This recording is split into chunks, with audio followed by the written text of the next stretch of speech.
This is the city we call our own.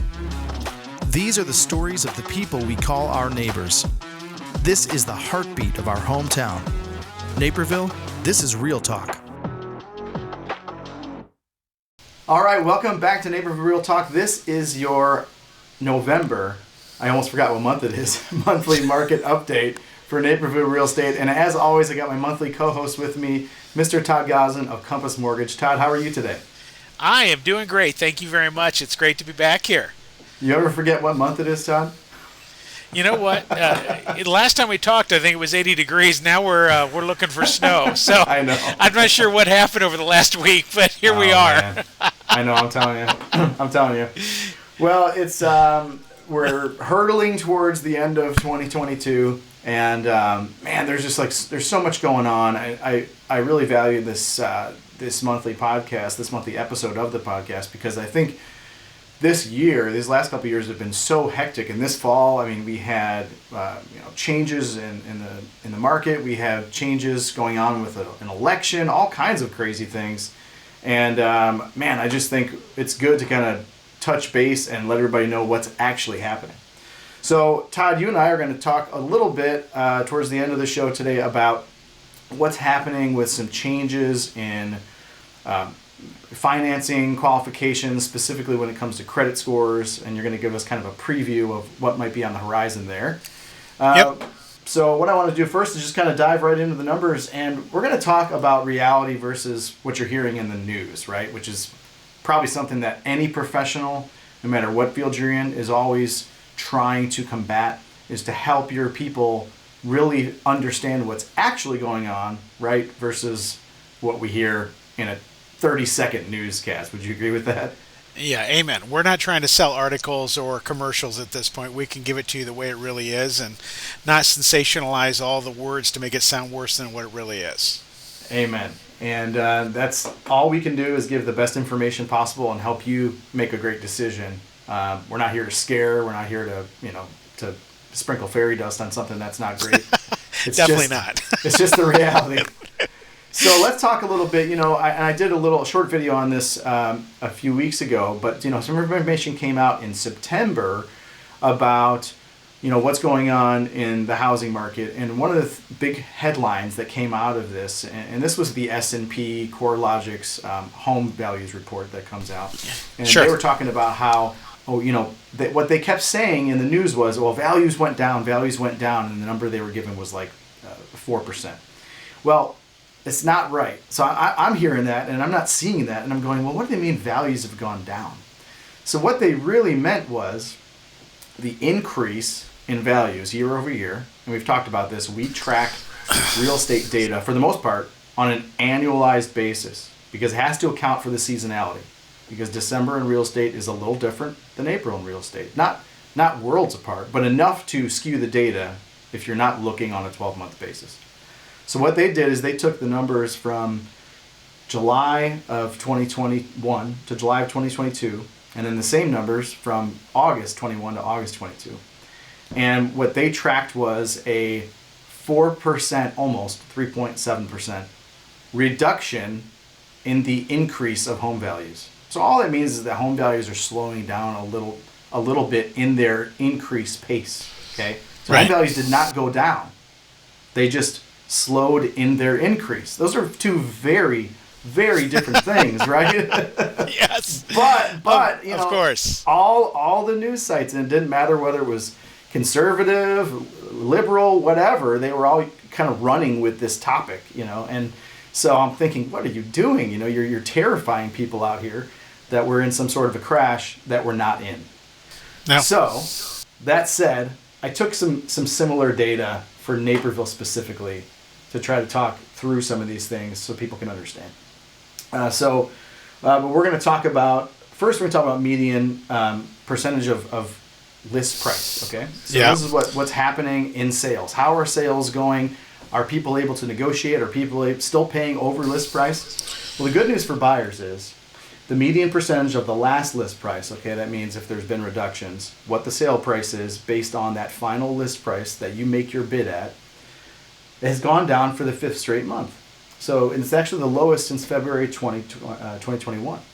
98.6% in Naperville was the average sale price based on the list price. So and this is only the second month under 100%. So for buyers out there, if you don't want to get in bidding wars, it's starting to cool down. Now is one of the better times to jump back in and be able to buy a home with a reasonable negotiation. It used to be, Todd, that you could go in and make a reasonable offer and might have a little back and forth. And I think buyers were craving that over these last 2 years, right? Right. So. Well, it's all perspective is what it really comes down to. I mean, traditionally for decades and decades and decades, as long as I can remember, November and December have always been great times for people to buy and sell because those are people who truly wanted to do that, right? And it wasn't a group of looky-loos just saying, hey, we're just out looking at homes. People really want to move. Why else would you do it during the holidays, right? And that's right. Statistically, if you look back, November, December for people in the real estate world and lending world are traditionally 2 of the top 5 months of the year. That people don't even realize. They think, April, May, June, July is the best. Well, not necessarily. And the flip side is true. It is. Totally. It is perspective. And you were talking about it's a good time to sell because buyers are out there. They're not being looky-loos. Same thing with sellers, right? Like if you're just curious about the value of your home and you think, I'm going to put it out there and see how much I can get. Well, you're probably not going to do that 2 weeks before Christmas. No. Right? No. So the folks who are listing their houses this time of year, they're serious sellers as well.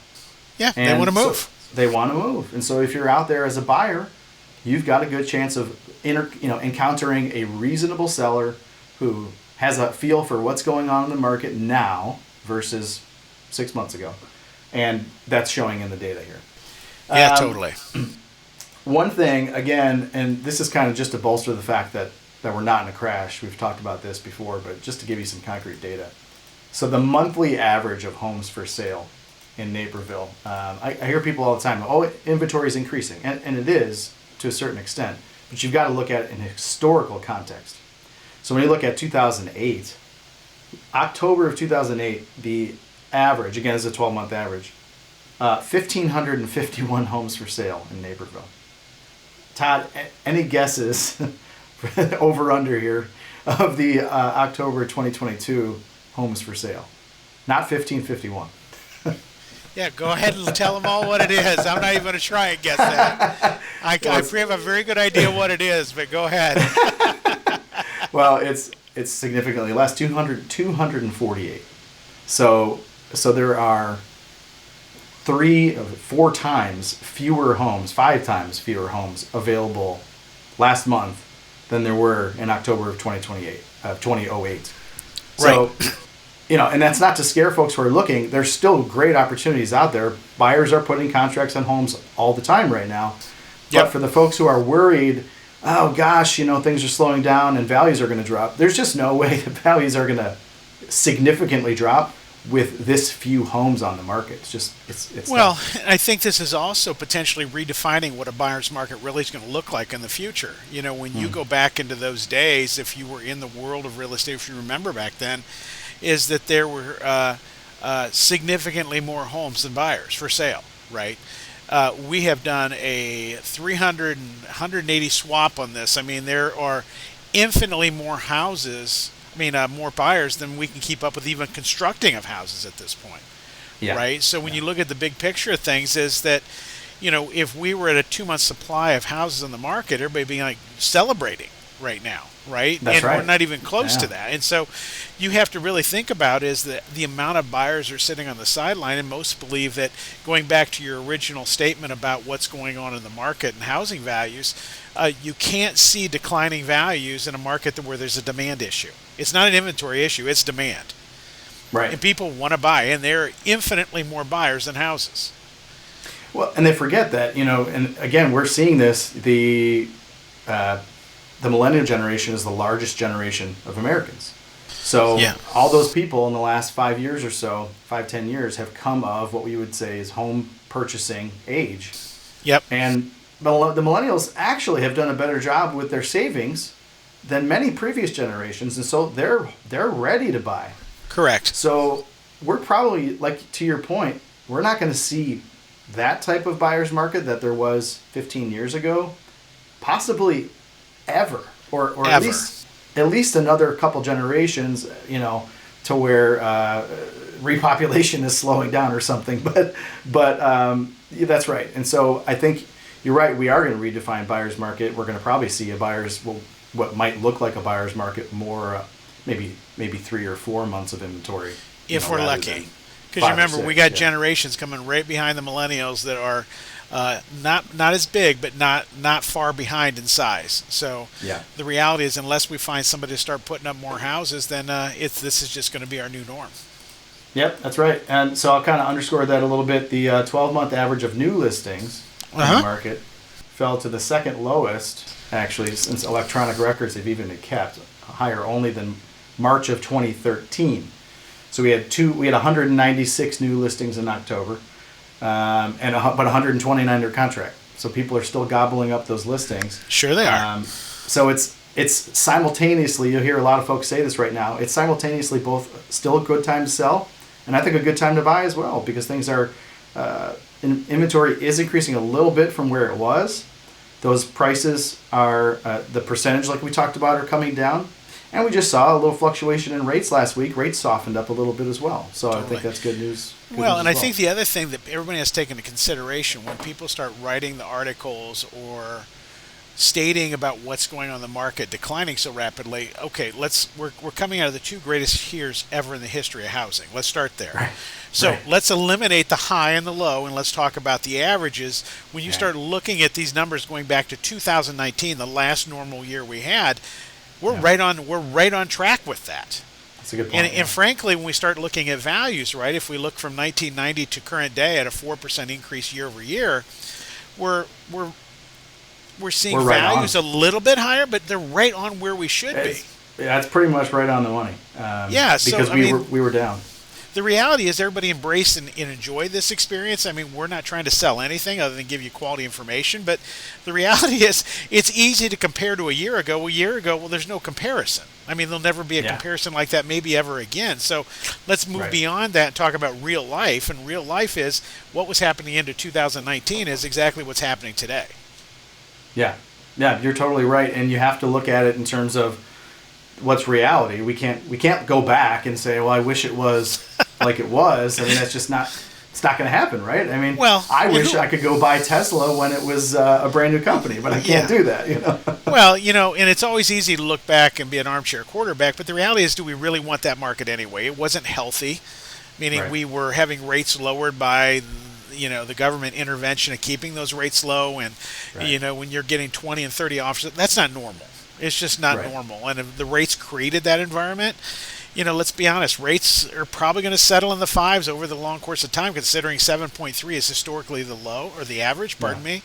But if rates are at 5.5%, people are buying like this at 7 something, well, it tells you a story. People will still buy homes. Absolutely. Yeah. You have to, right? I mean, we all go through life changes. I always laugh when... don't get me wrong, I'll take tax breaks, but I always laugh when people talk about tax breaks and things like that. Like taxes are the driving factor of most people's lives. They're just not, right? We might complain about them, but most people don't make broad financial decisions based on a small tax savings, and I don't think most people make broad home buying decisions based on a small difference in the interest rate. Exactly. So, yeah. And I think it underscores, too, coming out of this crazy hot market, the importance of, and I'm just going to say it, and you can, a listener, a watcher, or viewer can apply it to however they want to apply it, of making sure you're with the right professionals, right? Yep, for sure. Because we had, over the last couple of years, we had a lot of folks kind of jump into our industries, and, good for them, that's great. I think, but as we go into what we call kind of normal again, and we're seeing the ability to negotiate, we're seeing... trying to find the best financial product, you need people who have experience. So. You do. Yeah. And obviously it certainly helps, because it's not about the sale, it's about helping find and fit something for your need, right? And that's the greatest thing about you, Chris, is that it's not about the game of sales. It's about really truly finding the right house for the right person at the right time, and I applaud you for that. I appreciate it. We've got some buyers that it's taken them 2 weeks to find one, and some that it's taken them 2 years. Yep. And either way is fine. Exactly. It's okay. Exactly. We just giggle more at the closing table for the those are some of my favorite ones when it's hey, remember when we met 3 years ago? Yeah. But all right, well, I want to shift into kind of talking a little bit, and I know there's some details still to be sorted out, so we can't get too specific on it. But Todd, there's been some changes in the financing world. Can you kind of touch on what's going on, and is it going to be easier for people to get financing? Is it going to be harder? What does that look like? Well, I would say that they're rolling out a new credit program that would evaluate your credit. And I think that if this is early on, they're giving some glimpses into it. But I think some things that normally is that the focus has always been, at least in the residential world, and of finding the lowest middle credit score. So they'd have 3 credit scores, they take the lowest of the 3. Well, sometimes, from circumstance in life, you have something on a credit line that would state that you had missed something when you really hadn't. They're changing this now to you're focusing on 2 versus 3, which makes it a little bit easier for affordability. I think it's also is that it's going to benefit many Americans, and it's also going to be a detriment to some. And I think one of the biggest changes that have been shifting in this is, and we'll get more details in an upcoming podcast on this, is that no more are they looking at, hey, what percentage of balance you have versus line of credit, meaning that if you have a $10,000 line, is it 50,000? If you're at 50% of that, just don't exceed it, and your credit won't be hurt. Well, the rumor is that's being reduced to 30%, which means they're really trying to keep people paying off credit cards. But the other thing is looking at the trends, right? If someone has, let's say, $2,500 on a credit card, are they paying the minimum payment each month? Or are they paying more than the minimum payment to pay it off quicker?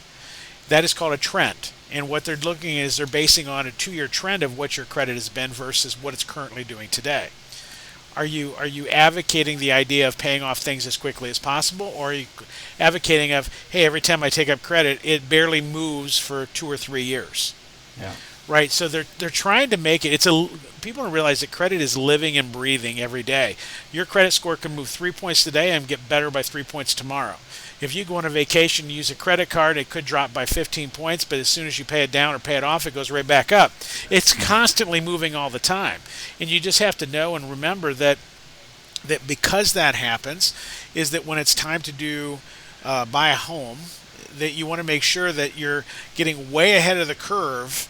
Specifically also when we get into these new credit programs, is that because we want to have time to tell you exactly what you need to do to optimize the best credit score possible. Because why is that important? Well, it's better because of interest rate.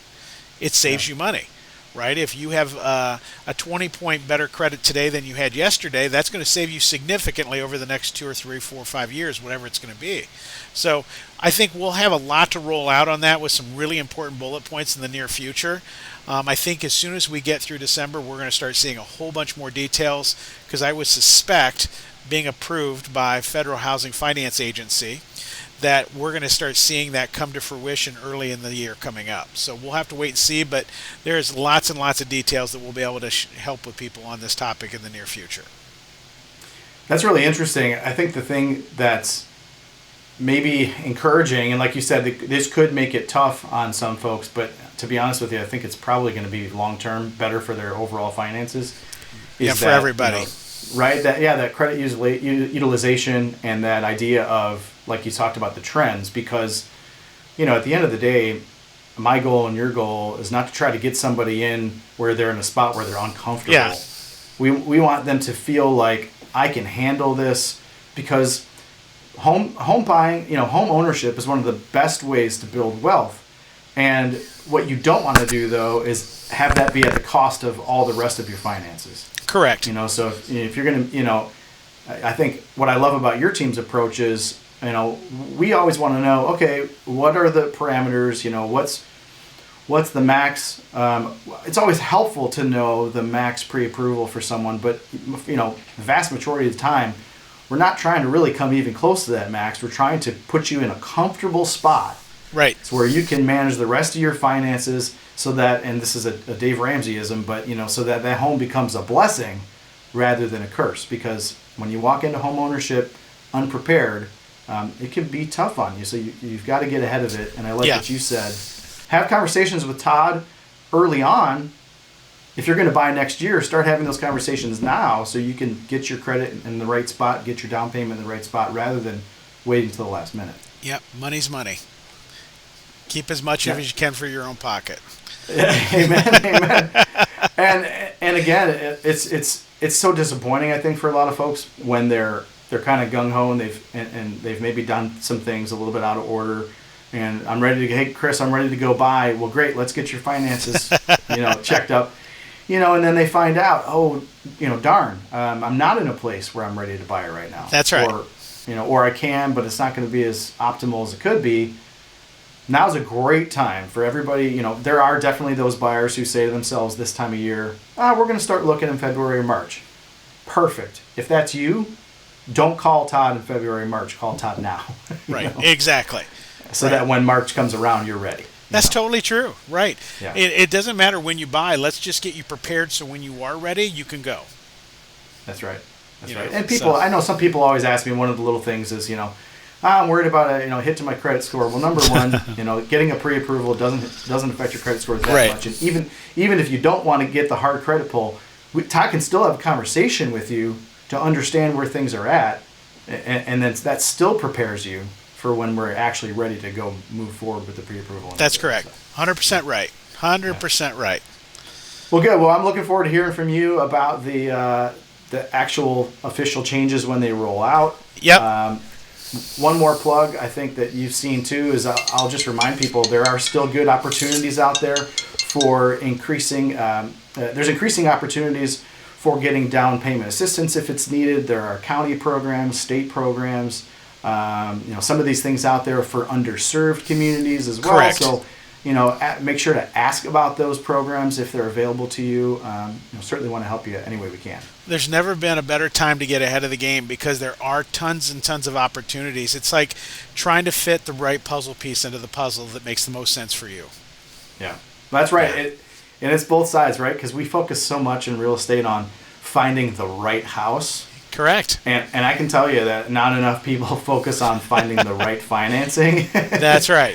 It's not just the one size fits all. You walk in and, okay, here we go. It's very specific and custom to your situation. 100% agree. 100% agree. Well, everybody, thanks for joining us. Be sure to check out upcoming podcasts, and we can't wait to see you next month. As always, you can find us on YouTube, youtube.com/Chris Grano, on Spotify, Apple Podcasts, all of the above. Have a great Thanksgiving, and we will see you guys next month. Todd, have a good one. Happy Thanksgiving.